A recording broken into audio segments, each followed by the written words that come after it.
सबसे पहले आप सबका बहुत बहुत स्वागत। पूरे देश को, कर्नाटका के हर भाई बहन को आप पर गर्व है, आप पर फक्र है, आप पर नाज है। ये हमारी तीनों सेनाएं हैं जिसकी वजह से हम सब खुली स्वतंत्रता की सांस ले पाते हैं। ये आपका शौर्य है, ये हमारी सेनाओं का पराक्रम है, ये हमारी सेनाओं की बहादुरी है जो भारत मां की, मां भारती की रक्षा के लिए एक कदम पीछे नहीं हटाते। दुश्मन की गोली सीने पर खाकर भी तिरंगे में लिपटकर घर वापस आना बेहतर समझते हैं, इसकी बजाय कि दुश्मन 1 इंच हमारी भूमि पर पांव रख सके। ये केवल आपकी वजह से संभव है। आपके शौर्य को सलाम, आपके पराक्रम को सलाम, आपकी बहादुरी और वीरता को सलाम। 1965 की लड़ाई हो या 1971 की लड़ाई हो या 1947 में कश्मीर में कबायलियों द्वारा और पाकिस्तान की सेना द्वारा किया गया हमला हो, हर बार हमारी सेना ने, और फिर कारगिल हो या इस बार ऑपरेशन सिंदूर हो, हमारी सेना ने जाबाज तरीके से और बहादुरी से और पराक्रम से हमेशा दुश्मन को जवाब दिया है कि मां भारती की तरफ अगर एक आंख उठाकर कोई देखेगा तो फिर हमारी सेना उसका वो हाल करेंगी जो हमारी सेनाओं ने करके दिखाया है। पाकिस्तान के 2 टुकड़े आपने करके दिखाए इंदिरा जी के नेतृत्व में, और एक बार फिर ऑपरेशन सिंदूर में आपने कर दिखाया कि हमारी सेना दुनिया की सबसे बेहतरीन सेनाओं में से है। दोस्तों, साथियों, मैं बहुत लंबा समय नहीं लूंगा, पर यह भी सच है कि हम सेना के पराक्रम और शौर्य की सराहना तो करते हैं, हम उनको सलाम और सैल्यूट तो करते हैं, हम उनकी बहादुरी का गुणगान तो करते हैं, पर यह भी सच है कि सेना की उस तैयारी के लिए हमें एक मुल्क के तौर पर, एक पूरे मुल्क के तौर पर जो मदद करनी चाहिए, क्या वो हम कर रहे हैं? यह सवाल भी जय हिंद सभा के माध्यम से उठाया जाना चाहिए। मुझे केसी वेणुगोपाल जी एक दिन पूछ रहे थे, जब मैं हमारे संचार विभाग कम्युनिकेशन का हेड था, how many vacancies are there in the armed forces today? So we requested one of our members of parliament to ask this question, sir, and after 2023 government has stopped giving this data.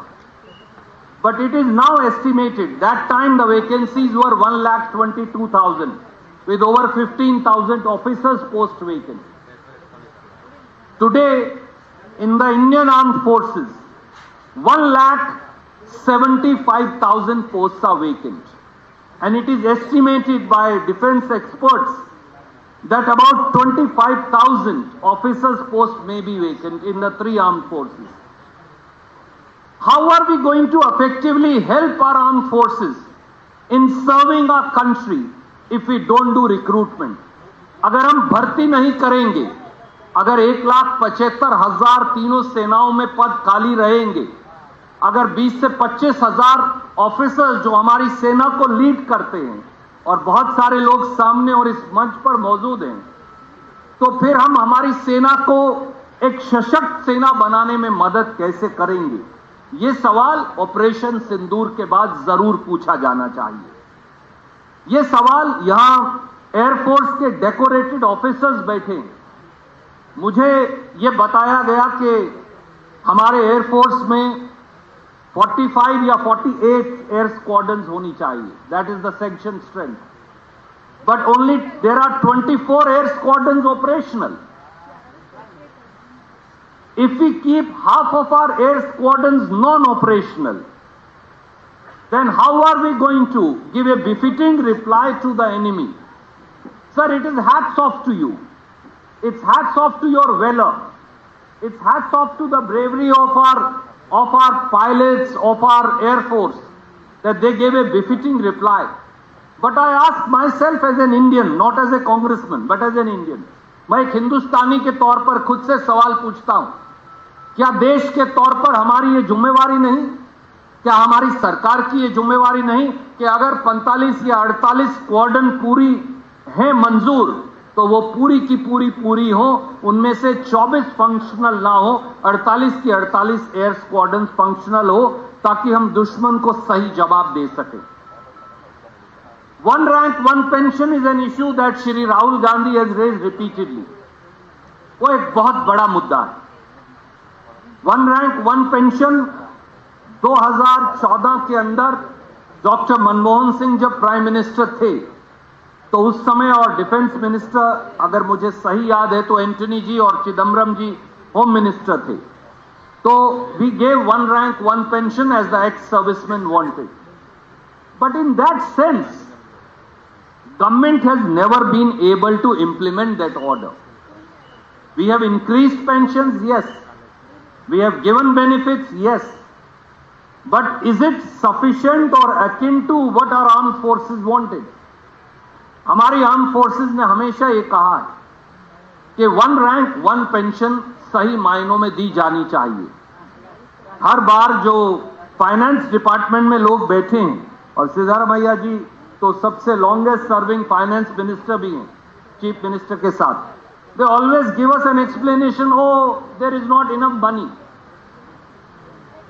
I as a citizen of India, I as somebody who has family in the armed forces, who continue to serve and who have served as a member of the armed forces of India, I ask today myself, I ask that of my government, I ask that of every Indian, I ask that of every Kannadiga, कि अगर फौज को one rank one pension देने की आवश्यकता है, तो उसकी आड़ में पैसा क्यों आता है?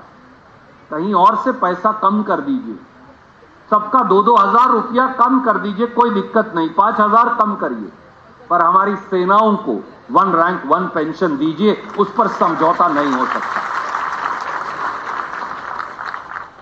मुझे याद है कि जब कांग्रेस की दिल्ली में सरकार थी, क्योंकि अब एक रियल पॉसिबिलिटी जो है, जिसके बारे में जब भी arm service personal, x arm service personal जब भी वो मिलते हैं तो वो ये बताते हैं कि टू फ्रंट वॉर एक रियल पॉसिबिलिटी है। Welcome to K-Mall, a premium project by Kaleen Group. K-Mall is in the heart of Kolkata's electronic, garment and lifestyle hub, Khidirpur. K-Mall, which is designed as a world-class mall, is the outcome of endless effort of our experts, combined with modern superb techniques and new age design. Book now